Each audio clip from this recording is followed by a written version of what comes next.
ما جعلنا القبلة التي كنت عليها إلا لنعلم من يتبع الرسول ممن ينقلب على عقبيه وإن كانت لكبيرة إلا على الذين هدى الله وما كان الله ليضيع إيمانكم إن الله بالناس لرؤوف رحيم۔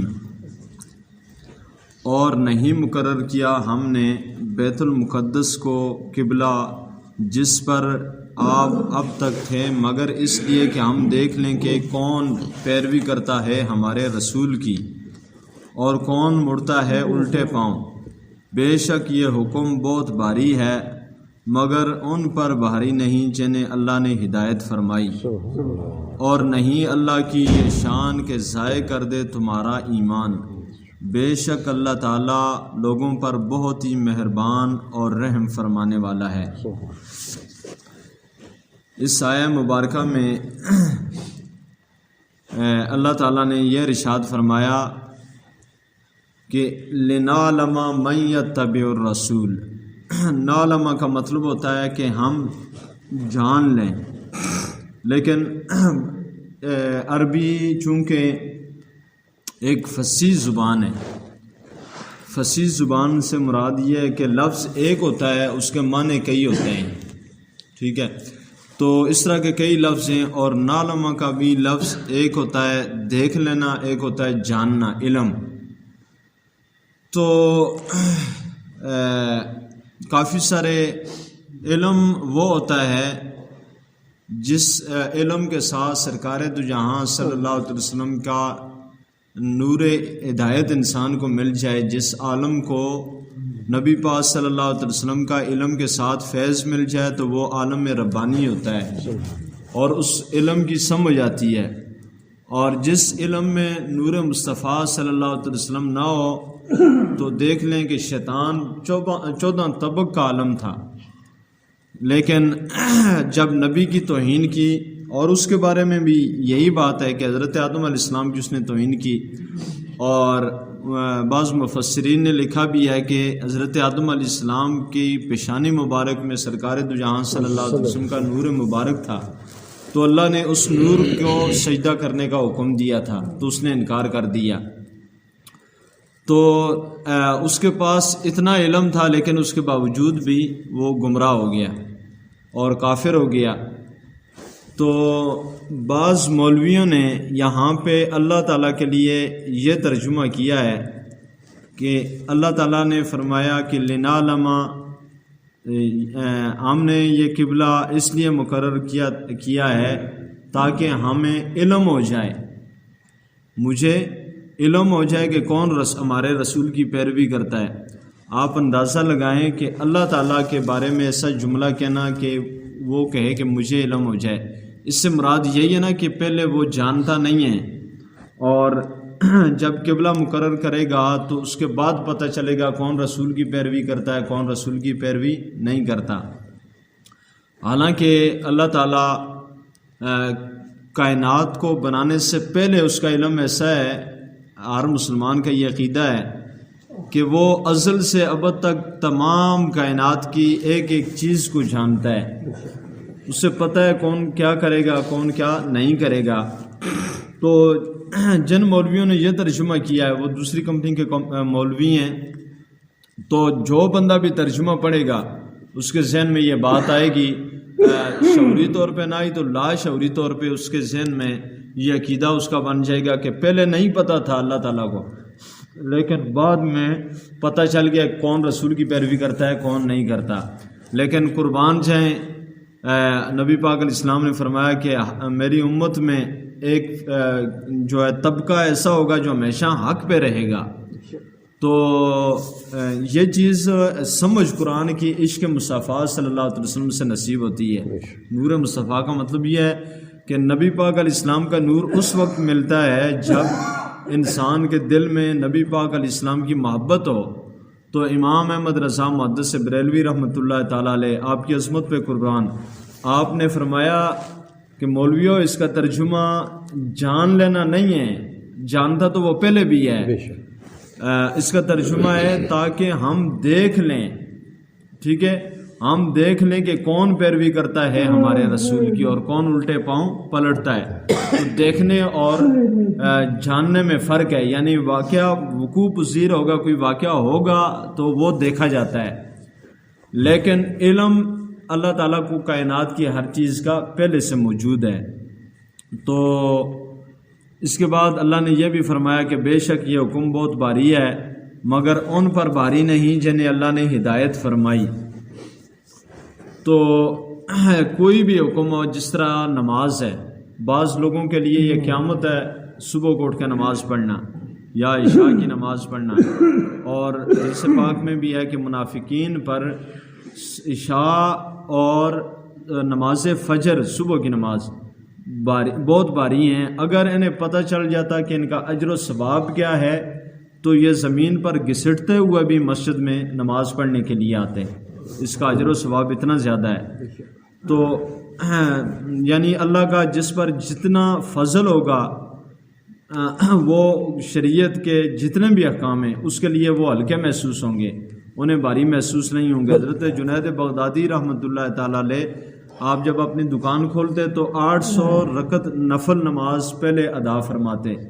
ہم تو سنیں تو ہم تو یہ بھی کہیں گے کہ ہم تو سارا دن لگے رہیں تو ہم سے 800 پورے نہیں ہوں گے، لیکن جب ان پہ آسان ہو جائے تو پھر اس طرح آسان ہوتا ہے کہ پہلے دکان کھولتے ہیں، 800 رکعت نفل نماز پڑھتے ہیں، اس کے بعد کاروبار بھی کرتے ہیں. حضرت سیدنا علی المرتضیٰ شیر خدا کرم اللہ تعالی وجہ الکریم، آپ پہ جب قرآن آسان ہو گیا تو پھر گھوڑے پہ سوار ہونے کے وقت کتنا ٹائم لگتا ہے. آپ اپنے گھوڑے کی وہ جو ذہن ہوتی ہے، اوپر بیٹھنے کی جو جگہ ہوتی ہے ذہن، اس کی ایک جو ہے رکاب میں پاؤں رکھتے اور دوسرا پاؤں ابھی دوسری رکاب میں پہنچتا نہیں تھا، پہلے سارا قرآن پاک پڑھ لیتے تھے. سبحان اللہ. یہ حضرت سیدنا علی المرتضیٰ شیر خدا ہیں. یعنی آدھا منٹ بھی نہیں لگتا گھوڑے پہ سوار ہونے کے لیے، آدھا منٹ بھی نہیں لگتا. آدھے منٹ میں پورا قرآن پاک تلاوت کر لینا، یہ ہوتا ہے آسان کر دینا. اللہ تعالیٰ جس پر جتنا چاہے آسان کر دیتا ہے. تو حضرت سیدنا امام اعظم ابو حنیفہ رحمۃ اللہ تعالیٰ علیہ، جن کے طریقے پہ آج ہم نماز پڑھتے ہیں، بتائے ہوئے طریقے پہ، ٹھیک ہے، اور شریعت کے باقی احکام پہ عمل کرتے ہیں، اور خود کو ہم حنفی کہتے ہیں، حنفی سنی، ٹھیک ہے نا. تو امام اعظم ابو حنیفہ رحمۃ اللہ تعالیٰ علیہ روزانہ رات کے وقت ایک پورا قرآن پاک تلاوت فرمایا کرتے تھے. اور آپ رحمۃ اللہ تعالیٰ علیہ کی یہ معمول رہا کہ آپ نے 40 سال تک عشاء کے وضو سے صبح کی جو ہے نماز پڑھی ہے، یعنی ساری رات عبادت میں گزار دی. غوث پاک رضی اللہ تعالیٰ عنہ 40 سال تک، ان کے متعلق بھی ہے کہ 40 سال تک انہوں نے عشاء کے وضو سے صبح کی نماز ادا فرمائی. تو جس پہ فضل ہوتا ہے یہ راہیں آسان ہو جاتی ہیں، اور جس پر انعام ہوتا ہے اتنا ہی وہ اس کا حصہ نصیب ہوتا ہے، وہ ملتا ہے اس کو. تو جب یہ حکم نازل ہوا تو منافقین کے لیے اور یہودیوں کے لیے یہ تو ایک پہاڑ تھا اس پہ عمل کرنا.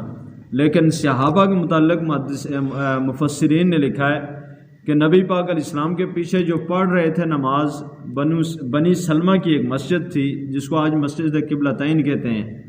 تو ظہر کی نماز تھی، اور دوسری رکعت میں جب یہ حکم نازل ہوا کہ وَحَيْثُ مَا كُنْتُمْ، ٹھیک ہے، وَحَيْثُ مَا كُنْتُمْ فَوَلُّوا وُجُوهَكُمْ شَطْرًا، تم جہاں کہیں بھی ہو اپنا چہرہ جو ہے وہ بیت اللہ کی طرف کر لو. تو جو یہ حکم نازل ہوا نبی پاک علیہ السلام نے ادھر کر لیا. اب اس طرح ہوتا ہے کہ کسی جگہ پہ نماز ہوتی ہے 10 منٹ پہلے، کسی جگہ پہ 10 منٹ بعد ہوتی ہے، 15 منٹ بعد ہوتی ہے. تو آج کے دور میں بھی یہی سلسلہ ہے، اس دور میں بھی یہی تھا، چونکہ ظہر کا وقت کافی طویل ہوتا ہے.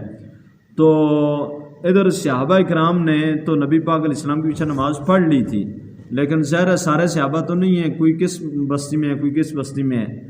تو کسی اور مقام پہ جا کے کسی قاری نے یہ تلاوت کی قرآن کی، اور جماعت ہو رہی تھی. تو صحابہ کی یعنی تعمیل حکم حضور کا دیکھیں کہ کس طرح کرتے تھے. تو انہوں نے بھی جب صحابہ کی جماعت نے یہ آیت مبارکہ سنی تو وہ سمجھ گئے کہ یہ قرآن کی تلاوت کرنے والا صحابی ہے، پتہ چل جاتا ہے آواز سے، اور یہ قرآن پڑھا جا رہا ہے. تو انہوں نے نماز ہی میں اپنا رخ تبدیل کر لیا، اور یہ نبی پاک علیہ السلام کی کامل اتباع تھی. اور یہی وجہ ہے کہ جب انہوں نے نبی پاک علیہ السلام کی اتنی اتباع کی کہ صرف اشارے کی دیر ہے.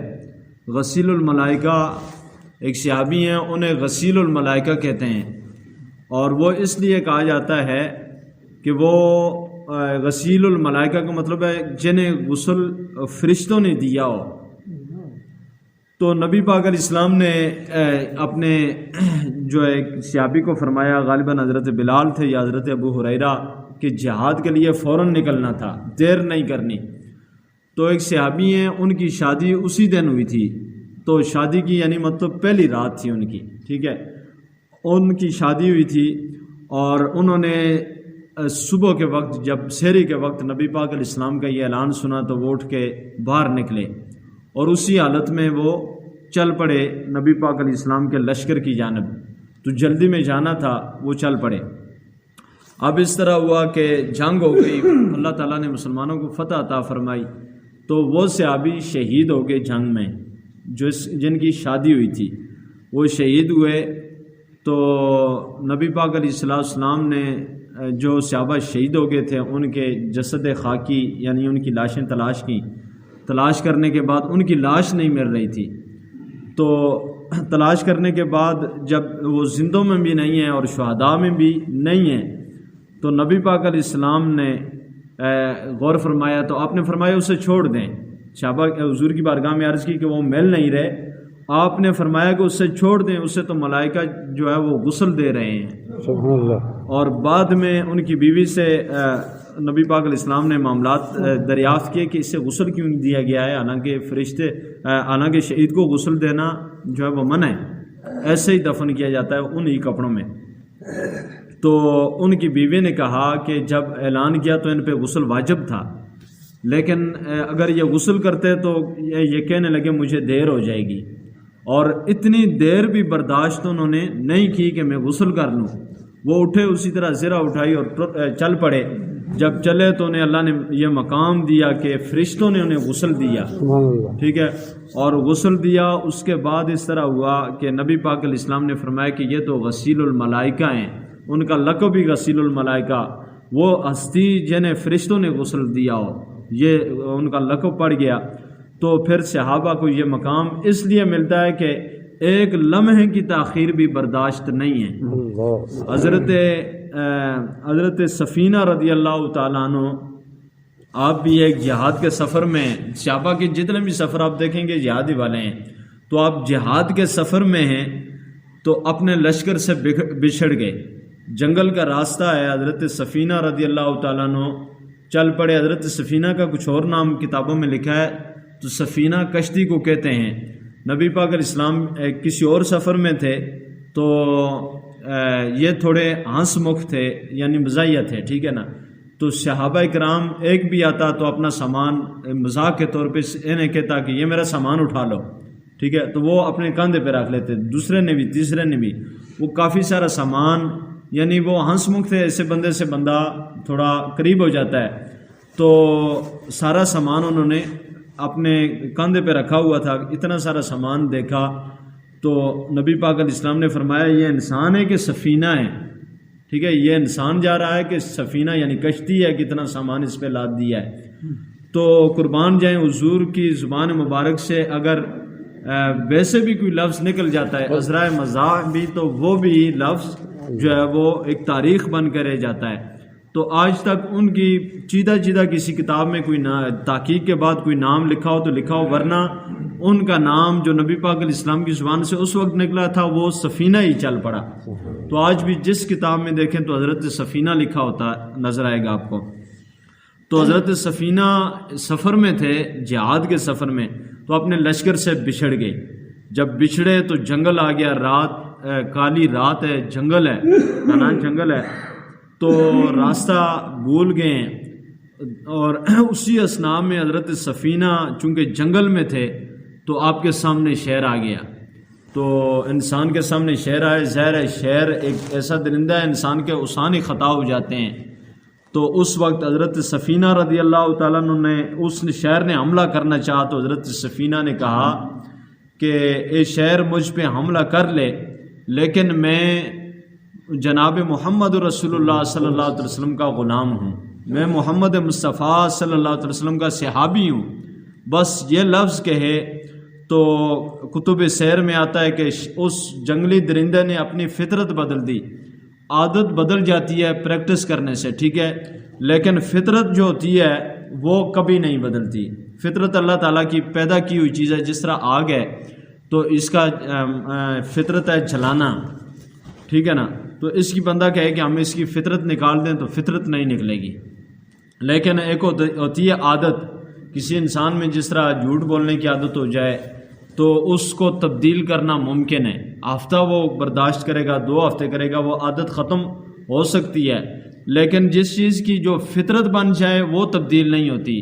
لیکن نبی پاک صلی اللہ علیہ وسلم کا نام نامی، اسم گرامی ایسا نام ہے کہ اگر جانور کے سامنے لیا جائے تو اس کی فطرت بھی تبدیل ہو جاتی ہے۔ تو شیر کی فطرت ہے چیر پھاڑ ڈالنا اپنے شکار کو اور اس کو کھا لینا، لیکن وہاں پہ وہ اس کی عادت نہیں، وہ اس کی فطرت ہے، اللہ نے اس کی فطرت میں رکھا ہے، اس کی مٹی میں یہ چیز موجود ہے، لیکن اس کے باوجود اس کی فطرت تبدیل ہوتی ہے۔ اس نے اپنا سر حضرت سفینہ کے قدموں میں جھکایا، اور حضرت سفینہ فرماتے ہیں کہ وہ اس نے سر جھکا کے اس کے بعد اس نے دم لایا، گویا اشارہ کر رہا تھا کہ میرے پیچھے پیچھے چل۔ تو حضرت سفینہ اس شہر کے پیچھے پیچھے چل پڑے، اور وہ شہر راستے پہ چل پڑا۔ راستے پہ چلتے چلتے چلتے جب جنگل کا آخری کونا آیا تو حضرت سفینہ کو اپنا لشکر بھی نظر آ گیا۔ جب لشکر نظر آیا تو شہر نے پھر اپنا سر حضرت سفینہ کی جو ہے قدموں میں جھکایا، گویا آخری سلام نبی رحمت صلی اللہ علیہ وسلم کے صحابی کی بارگاہ میں کر رہا تھا۔ سلام کر کے واپس پلٹتا ہے تو یہ واقعہ حضرت سفینہ فرماتے ہیں کہ میں لشکر کے ساتھ شامل ہو گیا۔ اب یہ تو ایک واقعہ ہے، لیکن اس میں سبق یہ ہے کہ گویا اللہ تعالیٰ یہ فرما رہا تھا کہ اگر میرے رسول صلی اللہ علیہ وسلم کی سچی غلامی کرو گے تو اقبال کی زبانی میں گویا یہ سمجھایا جا رہا تھا کہ اگر عشق مصطفیٰ صلی اللہ علیہ وسلم کی محمد سے وفا تو نے تو ہم تیرے ہیں، لوح و قلم چیز ہے کیا، یہ جہاں چیز ہے کیا، لوح و قلم تیرے ہیں۔ مطلب یہ ہے کہ قلم سے لکھا جاتا ہے اور لوح وہ ہے جس پہ تقدیر لکھی جاتی ہے۔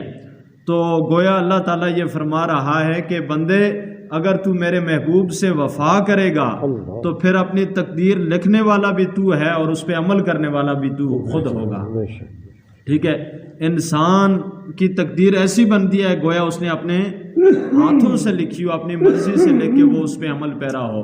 تو یہ حضرت سفینہ رضی اللہ تعالیٰ عنہ کو شہر پہلے بھی سلام کرتا ہے، بعد میں بھی کرتا ہے، راستہ بھی دکھاتا ہے، تو اس میں اسی طرف اشارہ تھا کہ محمد مصطفیٰ صلی اللہ علیہ وسلم کی جب انہوں نے کامل اتباع کی تو کائنات کی ہر چیز کو اللہ نے ان کے لیے مسخر فرما دیا۔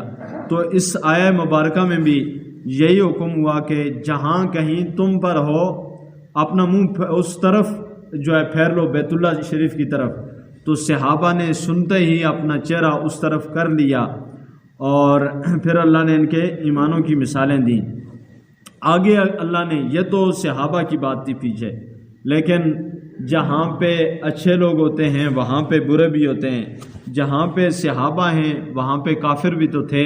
تو اللہ نے فرمایا کہ وَإِنَّ الَّذِينَ أُوتُوا الْكِتَابَ لَيَعْلَمُونَ أَنَّهُ الْحَقُّ مِنْ رَبِّهِمْ وَمَا اللَّهُ بِغَافِلٍ عَمَّا يَعْمَلُونَ، اور بے شک وہ جنہیں کتاب دی گئی۔ اچھا، کتاب کا لفظ دے کے اللہ تعالیٰ بار بار جو ہے وہ گلہ کر رہا ہے، ٹھیک ہے۔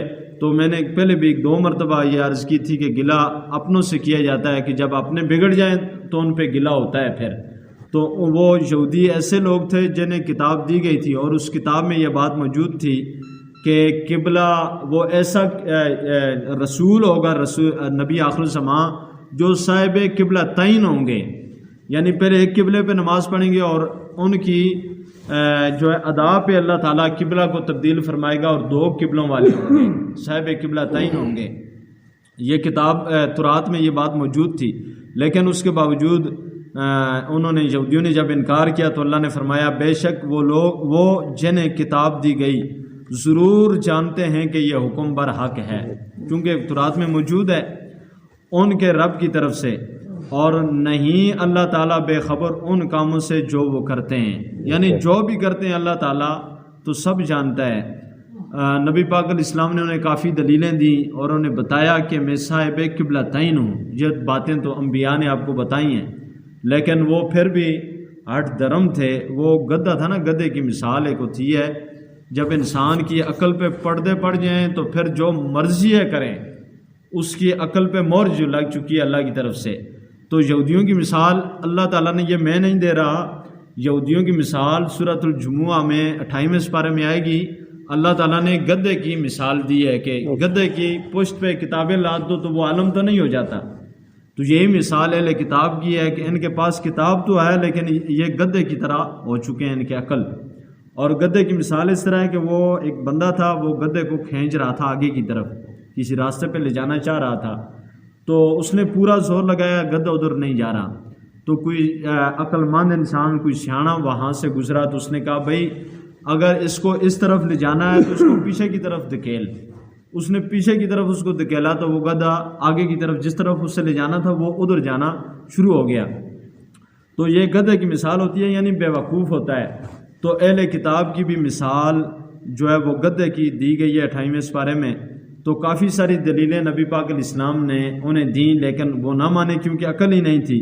تو اللہ نے فرمایا کہ نبی پاک علیہ السلام چونکہ رؤوف الرحیم ہیں، آپ چاہتے تھے کہ کائنات کا ہر شخص ایمان لے آئے، اور اس میں دن رات آپ لگاتے تھے، آپ کا دل دکھتا تھا کہ یہ کس طرح جہنم میں، یہ آخر انسان ہے، یہ جہنم میں کیسے جائے گا۔ اس لیے آپ رحم فرماتے تھے، ہر ایک کو پکڑ پکڑ کے سمجھاتے تھے۔ تو اللہ تعالیٰ نے فرمایا کہ وَلَا إِنْ أَتَيْتَ الَّذِينَ أُوتُوا الْكِتَابَ بِكُلِّ آيَةٍ مَا تَبِعُوا قِبْلَتَكَ، اور اگر آپ لے آئیں اہل کتاب کے پاس ہر ایک دلیل، کائنات کی ہر دلیل لے آئیں، پھر بھی نہیں پیروی کریں گے آپ کے قبلہ کی، کیونکہ اللہ تو جانتا ہے انہوں نے کہ پیروی کرنی ہی نہیں ہے۔ وَمَا أَنْتَ بِتَابِعٍ قِبْلَتَهُمْ، اور نہ آپ پیروی کرنے والے ہیں ان کی قبلہ کی۔ وَمَا بَعْضُهُمْ بِتَابِعٍ قِبْلَةَ بَعْضٍ، اور نہ وہ ایک دوسرے کے قبلہ کو ماننے والے ہیں۔ وَلَئِنِ اتَّبَعْتَ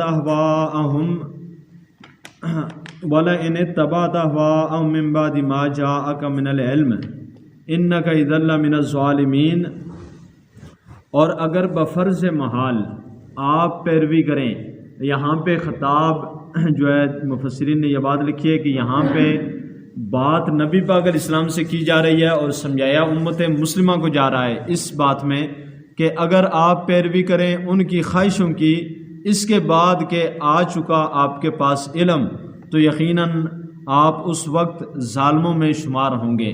یعنی یہ خطاب نبی پاک علیہ السلام سے ہے، اور بتایا کس کو جا رہا ہے؟ مجھے اور آپ کو یہ بتایا جا رہا ہے کہ یہود و نصارہ کی پیروی کسی بھی بات میں کی جائے گی تو وہ شخص ظالم ہوگا جو یہود و نصارہ کی پیروی کرے گا۔ تو اللہ تعالیٰ مجھے اور آپ کو صدا نبی پاک صلی اللہ علیہ وسلم کی اتباع کرنے کی توفیق عطا فرمائے۔ آمین۔ قبلے کی وضاحت کر دیں، جب حکم آیا قبلہ چینج کرنے کا جی تو اس کی ڈائریکشن بالکل اس طرح ہے، پہلے ادھر تھا ادھر ہو گیا۔ جی اب حضور صلی اللہ علیہ وسلم ادھر منہ موڑا یا جماعت کیسے پیچھے ہوئی، یہ ذرا تفصیل تھوڑی۔ اچھا اس میں اس طرح ہوا ہے کہ جب قبلہ تبدیل ہوا ہے نا، تو نبی پاک علیہ السلام جہاں پہ تشریف فرما تھے، تو چونکہ یہ ایک نادر موقع تھا نا، نادر، ویسے تو امام کو پیچھے ہونا چاہیے، یعنی امام کے پیچھے ہونا چاہیے، کم از کم ایک پاؤں پیچھے ہونا مقتدی کا ضروری ہے، امام کے پیچھے ہونا، ٹھیک ہے نا۔ لیکن اس وقت صورتحال ایسی تھی اور نماز میں حرکت بھی نہیں کر سکتے، لیکن جب حالات بدلیں تو مسئلہ بدل جاتا ہے حالات کے ساتھ۔ تو اس کی مثال اس طرح ہے کہ جس طرح جماعت میں یہ چند مسئلہ بھی سمجھ آ جائے گا، پوری جماعت کھڑی ہے، آگے پوری صف مکمل ہے، تو پیچھے ایک بندے کا کھڑا ہونا مکروہ ہے، ٹھیک ہے، اس بندے کی نماز مکروہ ہو جائے گی جو تنہا صف میں اکیلا کھڑا ہوگا۔ تو اس کے لیے مسئلہ یہ ہے کہ ہمیں یہ مسئلہ ذہن میں رکھنا ہے کہ جب پوری جماعت یعنی اگلی صف مکمل ہو گئی، اگلی صف میں ایک بندے کی جگہ بھی نہیں ہے، پیچھے سے ایک بندہ آ گیا، تو وہ درمیان میں آ کے کھڑے ہوگا، اور درمیان میں جو بندہ ہوگا اس کے کاندھے پہ ہاتھ رکھے گا، اس سے بات نہیں کرنی، کاندھے پہ صرف ہاتھ رکھنا ہے تو اگلا بندہ سمجھ جائے گا کہ اس نے ہاتھ اس لیے رکھا ہے کہ پیچھے بندہ کوئی نہیں ہے اس کے ساتھ، تو یہ بندہ کھسک کے پاؤں اٹھانا نہیں ہے، پاؤں کو کھسکا کے یہ پچھلی صف میں چلا جائے گا، ٹھیک ہے نا، اور باقی جو صف ہوگی وہ اپنے پاؤں کھسکا کے درمیان کا خلا پورا کر لیں گے۔ تو یہ تو مسئلہ تھا، ٹھیک ہے نا۔ تو یعنی یہاں پہ ویسے حرکت کرنا نماز میں منع ہے، لیکن جب حالات بدل گئے تو اس میں کھسکنا جائز ہو گیا، ٹھیک ہے، پاؤں کو کھسکا کے ادھر ادھر ہونا جائز ہو گیا۔ تو اسی طرح نبی پاک علیہ السلام جب نماز پڑھا رہے تھے تو قبلے کا حکم ہوا کہ بدلنے کا، ٹھیک ہے نا، تو اس وقت جب نبی پاک علیہ السلام نے اپنا چہرہ مبارک بیت اللہ شریف کی طرف کیا تو صحابہ اکرام کی جو جماعت تھی وہ پاؤں کھسکا کے جو وہ پیچھے پیچھے اتنا انہوں نے صفیں بنا لی کہ نماز توڑی نہیں ہے، ٹھیک ہے نا، وہ پاؤں اسی طرح کھسکا کے وہ پیچھے آ گئے تاکہ ہم نبی پاک علیہ السلام کے پیچھے ہو سکیں، ٹھیک ہے، چونکہ بالکل وہاں پہ جو رخ ہے وہ بالکل مخالف سمت میں ہے، تو وہاں پہ پاؤں کھسکا کے یہ پیچھے کیا گیا ہے، ٹھیک ہے نا۔ تو نماز میں پاؤں اٹھا کے نہیں چلنا۔ اللہ تعالیٰ عمل کی توفیق عطا فرمائے، آمین۔ الحمدللہ رب العالمین والصلاۃ والسلام علی رسول الکریم وعلی آلہ وصحبہ اجمعین۔